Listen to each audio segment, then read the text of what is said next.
Revenue శాఖ మంత్రి పొంగులేటి శ్రీనివాస్ రెడ్డి పాలేరు నియోజకవర్గంలో ప్రజల వద్దకే పాలనా కార్యక్రమంలో పాల్గొన్నారు.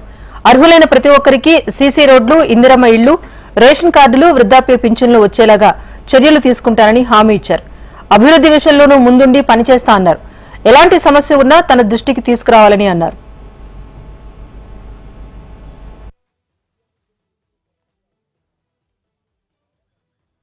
స్థలాలు అదే రకంగా వ్యవసాయానికి సాగునీరు గతంలో ఒక ఎస్టిమేట్ చేసిందని మల్లారెడ్డి గారు మిగతా పెద్దలు చెప్పారు. ఆ ఎస్టిమేట్ ఏంటో ఒకసారి నేను తీపిస్తాను. తప్పకుండా శాశ్వతంగా మంచినీరు సమస్యని ఎలా పరిష్కరించాలనో కూడా తప్పకుండా పరిష్కరిస్తాను. ఇంకా ఇందిరమ్మ ఇల్లు విడతల వారీగా రాబోయే ఈ 5 సంవత్సరాల్లో ఈ ఊర్లోనే కాదు, ఈ నియోజకవర్గంలో కాదు, రాష్ట్రమంతా సమృద్ధిగా ఇళ్ల స్థలాలతో పాటుగా ఇందిరమ్మ ఇల్లు ఇచ్చే బాధ్యత ఈ ప్రభుత్వానిది, మంత్రిగా నాది.